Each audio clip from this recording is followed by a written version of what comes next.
자, 너희들 내가 수수료 줄여줄게. 그러면 채소 주문 금액 낮게 잡아서 해. 그러면서 이제 정부들한테는 우리 수수료 줄여줬잖아, 점주들이 하는 거야 라고 하면 지금 이미 엄청난 매출을 일으키고 있어요, 한 그릇쯤이면. 네. 그러면은 어떻게 돼가요? 8월부터 가만히 있어도 매출이 20에서 40%가 오른다. 우리 지금 자영업 하시는 분들도 적깁니다. 이거 지금 쏟아내야 돼요. 제 예상으로는 한 연말쯤에 수수료 조정이 되지 않을까. 생각보다 늦네요. 왜냐면은 이 수수료 절감과 이런 배달료 절감에 대한 부분은 맹점이 있어요.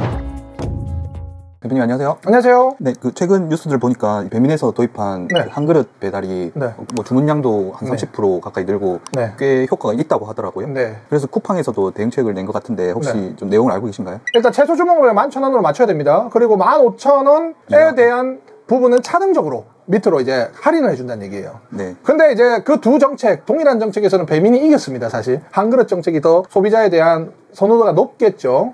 지금 이렇게 플랫폼들에서 왜 이렇게 조금 소액 주문에 이렇게 집중을 하는 걸까요? 일타양피죠. 가재 잡고 도랑치고 낙엽 쓰고 동전 줄고에 대한 부분입니다. 왜냐면은 지금 정권이 원하는 것은 무엇인가요? 수수료 인하죠. 네. 그러면 무조건 우리가 수수료 인하를 해야 되는 것은 인지를 했어. 네. 그러면은 어떻게 하면은 수수료를 인하시키면서 수익금을 최대한으로 잡을까를 생각을 한 부분이에요, 이게. 그러니까 수수료를 그냥 모든 점주들에게 수수료를 줄여들면 배민 쿠팡 측은 어떻게 되나요? 수익금이 줄어듭니다. 네. 그러면은 이렇게 이야기하겠죠. 야, 수익금이 줄어들지 않는 선에서 그 정부 쪽에서 보기 좋게 수수료를 면제나 또는 마이너스 치는 방법을 어떻게 할까? 빨리 기획해와 라고 하겠죠. 그게 이 방식이에요. 그래서 배민의 지금 시스템의 약점, 그 소액 주문에 대한 부분.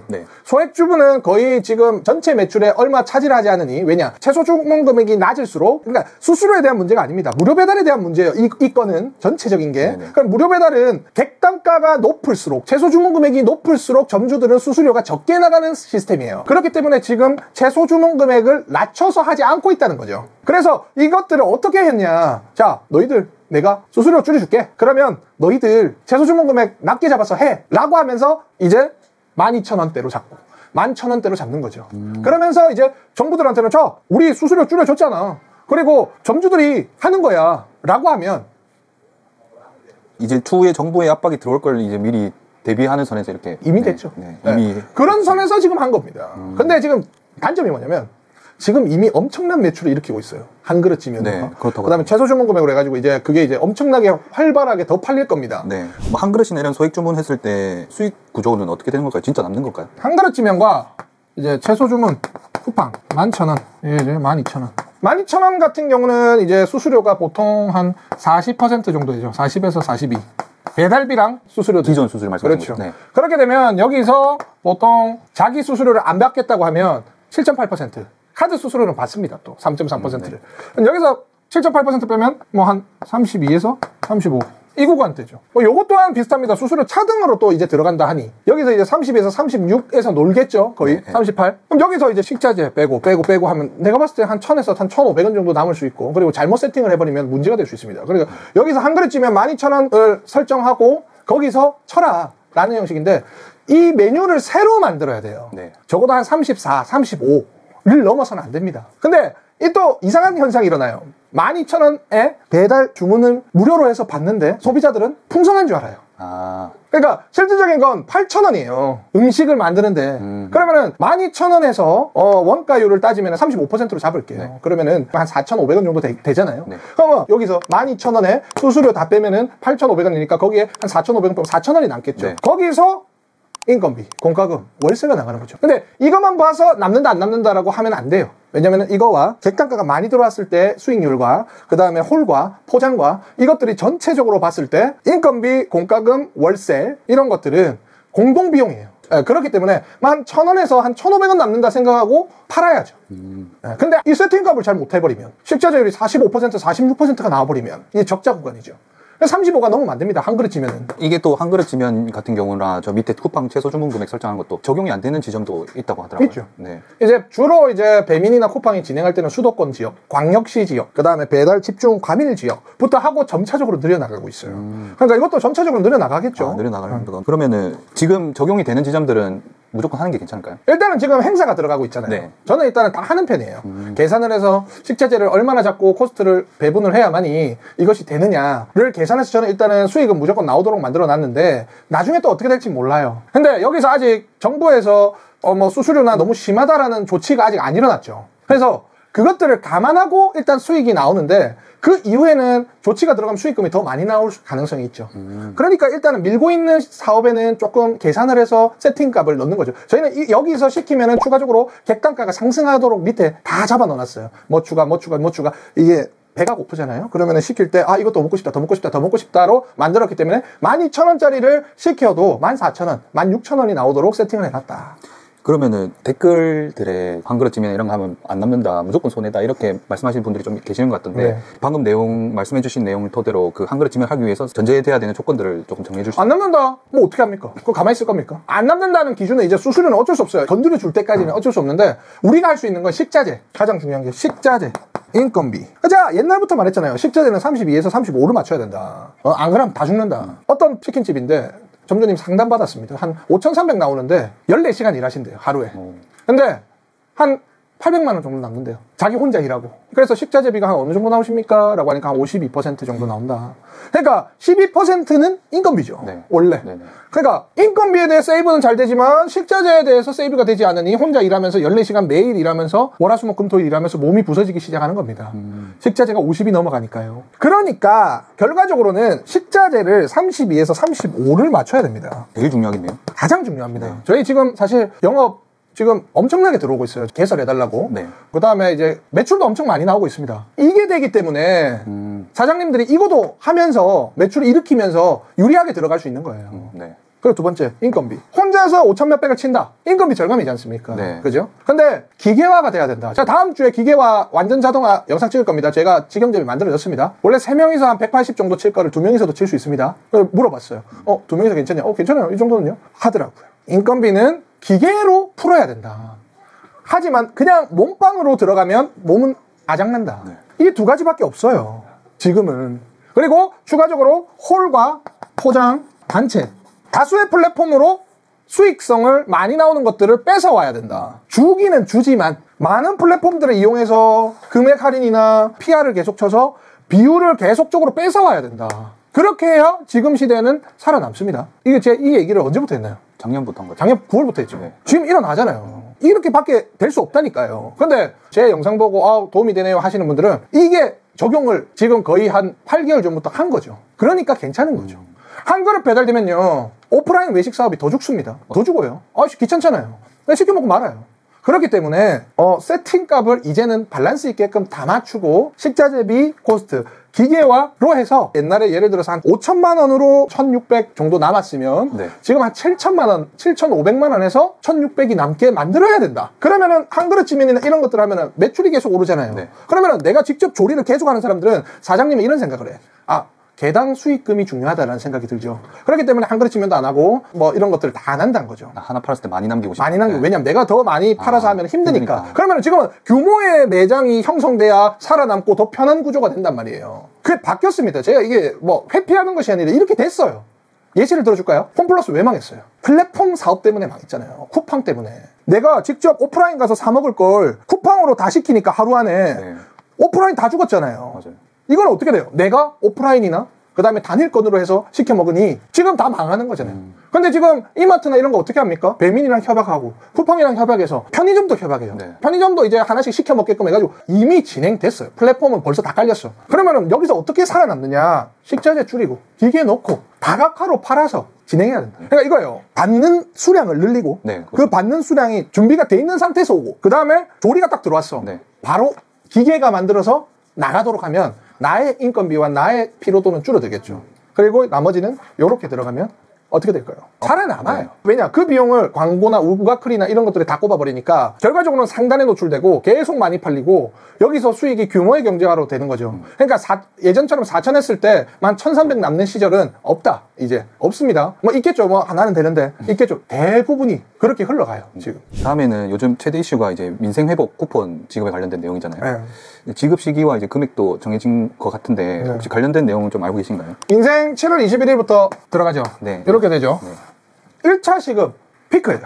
보통 쓰기 시작한 8월 초쯤 되겠네요. 피크죠. 네. 제가 그 전 영상 있죠. 네. 나중에 보세요. 저 전 영상에 민생 어떻게 풀어야 되냐고. 그러니까 내 25만 조금 전에 이게 아닙니다. 전 국민에게 25만 원이에요. 네. 몇 조예요? 13조인가 뭐 그렇죠. 그죠? 네. 그러면 어떻게 되죠? 사람들이 백화점 못 쓰죠. 배민 못 쓰죠. 그 다음에 뭐 피렌체 직영점 못 써요. 동네 상권에만 쓸 수 있다. 네. 뭐 예를 들어서 뭐 시장 이런데. 그럼 이제 민생 돈 뺏어먹기 경쟁이 시작되는 겁니다. 지금부터는. 이해하셨나요? 네. 급격하게 내수가 완전히 바뀔 거예요. 왜냐면 한 가구당 100만 원씩 또 지불이 되니까요. 그러면은 먹거리 이건 먹거리에만 거의 다 씁니다, 사람들이. 네. 그러면은 어떻게 돼가요? 8월부터 가만히 있어도 매출이 20에서 40%가 오른다. 가만히 있어도. 네. 네. 근데 독차지하는 곳들은 또 있을 것이다. 그러면은 광고 과시 효과를 8월 초에 넣는 것이 맞겠죠. 그럼 어떤 광고를 좀 해야 될까요? 뭐 저희 같은 경우는 뭐 왓더버거 뭐 1+1 우리 왓더버거에서 파격 할인도 한다. 민생도 받고 왓더버거도 받아라. 그러니까 그렇게 들어갑니다. 그렇게 하면서 저녁 광고를 쫙 칠 예정이에요. 저희는. 네. 그렇게 되면 더 뽑아 먹습니다. 거기서 저희가 추가적으로 신메뉴도 출시하고 하니까 소비자분들은 잘못된 게 없어요. 근데 저희는 홀, 포장들을 다 이제 진행이 되는 거죠. 배민에는 쓸 수 없다고 돼 있더라고요. 제가 보니까. 그러니까 결과적으로는 지역 내수 활발하게 될 것이다. 홀 포장이 일시적으로 많이 늘어날 것이다. 술도 많이 먹겠죠. 일반 음식점에 술집, 유흥주점 말고요. 템버린 치는 데 말고요. 그러니까 템버린 치는 데 말고 소주 한 잔 먹으면서 삼겹살집이나 이런 게 활성화가 엄청 잘 될 겁니다. 그러니까 그게 아마 한 가을까지 추석. 만약에 1차 지급이 이렇고 2차 지급이 또 추석 이후에 추석 때 이제 딱 또 들어갑니다. 그러면은 12월까지 아마 자영업 하시는 분들은 많습니다. 저희가 민생이나 이런 전체적인 내수 시장이 잘 올라갔다는 이유가요. 저희가 지금 매출이 엄청나게 높아요. 왓더버거가 지금 엄청 높았어요. 네. 그리고 두 번째, 영업 문의랑 영업 개설이 엄청나게 들어와요, 지금. 그 이유는 일반적인 자영업 예비 창업자분들이 요거 좀 배겨갔네. 앞으로 좀 풀릴 것 같네. 라고 보고 있는 거예요. 그 얘기는 경쟁사들도 더 늘어날 수 있다. 그렇기 때문에 지금 사실상 프랜차이즈 영업하는 분들도 8월부터 한 11월까지 적기예요. 그래서 잘 보시고 우리 지금 자영업 하시는 분들도 적기입니다. 이거 지금 쏟아내야 돼요. 추석 이후부터는 매출 떨어져요. 식욕 자체가 떨어져요. 그렇기 때문에 바짝 벌고 그 다음에 추석 이후에 좀 쉬어야 돼요. 그렇기 때문에 이 민생에 대한 부분은 엄청 좋고 두 번째로 뭐 유튜브에 이재명 정권 지금 정권이 어떻게 하고 있는지 요약본 이런 거 있으면 좀 보세요. 그런 거 보면 빚 탕감 7년 이상 빚 탕감 뭐 30만 원 지금 뭐 이런 것도 많아요. 그것들을 파서 지금 대처를 해야 된다. 지금은 그 안에 최소 주문 금액 소액은 포함되어 있다예요. 네. 네, 그렇게 들어가요. 그러면은 조금 정리해 주시면 좋을 것 같은데 이렇게 민생 회복 쿠폰이 지급되면 자영업에 이제 미칠 영향을 조금 정해 주실 수 있나요? 일단은 자연적인 주문이 폭증된다. 하지만 그 폭증되는 게 잘 보세요. 내가 25만 원을 받았어요. 15만 원을 꽁으로 받았어요. 내가 어디서 밥 먹으러 가겠죠. 그렇죠. 그럼 주변 사람들이 막 해가지고 나도 먹자 술 먹자 하겠죠. 그렇죠. 그럼 이제 사람들 심리가 어떻습니까? 꽁꽁 얼어붙는 것이 아니라 너 사먹는데 나 사먹네. 그러면 내 예산에 맞지 않게끔 사먹는 것들이 늘어난단 말이에요. 네. 그러면은 그게 결과적으로 내수로 확장성이 일어난다는 거죠. 그러면은 우리가 이제 지금 얼어붙은 작년 9월부터 이번 년 한 6월까지 얼어붙은 내수 시장이 지금부터 보상받을 시기라고 생각하시면 돼요. 근데 그 이유는 어떻게 될지 모르겠습니다. 악재가 하나 있어요. 뭐냐면은 근로자들의 인건비 비용이 늘어날 가능성이 있다. 아직 아니지만 그게 제가 봤는데 26년부터 시행이기도 해요. 아직 확정난 게 없으니. 하지만 26년도까지는 정비를 해야 된다. 지금은 정비하셔야 돼요. 타이밍이에요. 이게 장사는 타이밍이에요. 아시겠죠? 근데 저 8월 초가 제일 피크라고 하셨는데 민생 쿠폰을 소비하려면 이제 오프라인으로 나와야 되잖아요. 근데 이제 많이 덥잖아요. 그 시기에 우리 가게로 올 수 있게끔 할 수 있는 방법이 있을까요? 인스타그램이나 당근이나 민생에 대한 민생하면 민생 쿠폰 가능합니다만 쓰지 마세요. 민생하면 더 준다 하세요. 아니 민생을 하는 건 다 똑같아요. 다른 곳들도. 그렇잖아요. 그럼 나한테 거기서 더 오게 하려면 어떻게 해야 돼요? 더 준다거나. 내가 더 준다. 그러면은 배민에 대한 수수료의 절반만 주더라도 매출이 더 올라갑니다. 맞잖아요. 네. 근데 그냥 민생했다고 그냥 가만히 있는 사람들은 조금은 올라가겠죠. 근데 이 정책에 맞는 올라가는 수치가 해당이 되지 않을 거예요. 조금만 올라갈 거예요. 그렇기 때문에 그거 참고 좀 하시고 그 다음에 이 지금 8월 초에 들어가면서 뭐 이런 것도 지역 카페, 뭐 온누리 상품권 이런 거 다 사용하도록 지금 다 가입하세요. 전체적으로. 가게에서 가입해야 돼요? 네, 왜냐면은 지금 상품권 같은 경우는 등록해야 쓸 수 있잖아요. 사람들이 네. 왔는데 상품권 좀 안 됩니다 라고 해버리면 이거 그냥 날리는 겁니다. 그러니까 전체적으로 다 가입을 하시라고요. 지역화폐. 그래서 결과적으로는 지금 민생에 대한 소비 내수 시장이 이제 활발히 되고 있습니다. 그 앞으로 이제 이렇게 급격하게 바뀌는 이제 자영업 시장의 좀 전망은 좀 어떻게 보시는지? 지금 제가 왜 막 급격하게 바꿔라, 지역화폐 해라, 뭐 해라, 그 다음에 저기 그 식자재비 줄여라, 인건비 기계화 해라 왜 하는 줄 아십니까? 지금 대통령이 어떻게 하고 있습니까? 계속 국정회의하고 뭐 하고 계속 실시간적으로 계속 바꾸죠. 네. 나라가 그렇게 바뀌어요. 계속 바뀌어요. 뭐 좋든 안 좋든. 그러면은 이 환경 자체가 다 바뀌기 때문에 사장님들도 그거에 맞춰서 계속 바꿔야 돼요. 어쩔 수 없어요. 그래서 이거는 진짜로 좀 필요하지만 살아남고 안 살아남고는 지금부터가 관건입니다. 네. 그래서 준비하시고 이번 여름 SFW 같이 조금 잘 방어하시면 좋을 것 같습니다. 아마 지금 한 제 예상으로는 네. 한 연말쯤에 수수료 조정이 되지 않을까. 생각보다 늦네요. 왜냐면은 이 수수료 절감과 이런 배달료 절감에 대한 부분은 맹점이 있어요. 정부에서는 배민으로 인해서 추가 고용 창출이 됐다는 거죠. 그리고 이제 소비자분들은 주문량 자체가 늘어났잖아요. 내수 플랫폼으로의 내수 시장. 네. 그러면은 정부에서는 세수가 활발하게 더 걷어졌기 때문에 오프라인보다 더 매출 규모가 커졌기 때문에 세수는 더 들어오죠. 그러면 이제 수수료율을 깎아라 하면 그 세수를 더 키워준 사람은 배민들이에요. 그렇죠. 네. 그러면은 이렇게 하면은 주문도 안 들어오는데 이런 것들도 걱정을 한다는 거죠. 플랫폼이 가져온 긍정적 효과도 있는데 그걸 막 억압적으로 막 제지하기는. 그렇죠. 그러니까 말로는 자영업이 죽는 것들 이런 것들은 알지만 네. 하지만 조정은 되지만 무턱대고 억압은 못해요. 왜냐면 배달 산업에 대한 그렇죠. 직종이 늘어났고 그 다음에 그거로 인해서 이 판매율 자체가 엄청나게 높아졌으니 그 판매 거래에 대한 부분은 무조건 부가세가 다 있습니다. 세금이 다 있습니다. 우리나라는. 네. 그러면 세금 자체가 늘어났다 이거예요. 세금 자체가 늘어났다면 어떻게 되나요? 정부는 좋아요. 그렇죠. 네. 근데 이거를 무턱대고 줄이기에는 정부도 문제가 있다 이거예요. 그래서 그것들을 조금씩 그러니까 내수를 키워버리면 이 자영업자들이 매출 규모 자체가 늘어나니 어떻게 되겠습니까? 자기 수익은 유지되면서 정부도 수익을 창출하는 집단이에요. 네, 그렇죠. 자기 수익이 창출되면서 더 많은 창출 효과가 일어나죠. 네. 그러면서 내수가 커지니까 자영업도 일어나고 네. 그래서 제가 봤을 때는 수수료를 조지는 것부터가 아니라 내수를 먼저 키운다 라는 것도 제가 조심스럽게 이제 해봅니다. 그 다음에 이제 해가지고 만약에 안 된다 그러면 이제 조정하라 하겠죠. 제가 봤을 땐 그래요. 네, 그래서 오늘은 급격하게 바뀌는 것에 대해서 조금 얘기를 했고요. 지금 빨리빨리 제 과거 영상들을 좀 찾아봐서 해야 되는 것도 챙기셔가지고 SFW 좀 준비하세요. 저희도 지금 엄청나게 바쁩니다. 그래서 오늘 여기까지 하겠습니다. 감사합니다. 장사꾼 안 선생은 자영업을 하시는 분들의 최신 정보나 도움이 되는 무료 강의입니다. 그렇기 때문에 이 강의를 찍기 위해서는 돈이 좀 들어가는데 그런 것들은 구독과 좋아요와 추천 좀 써주셔서 저희에게 좀 힘이 되셨으면 좋겠습니다. 구독, 좋아요 눌러주세요.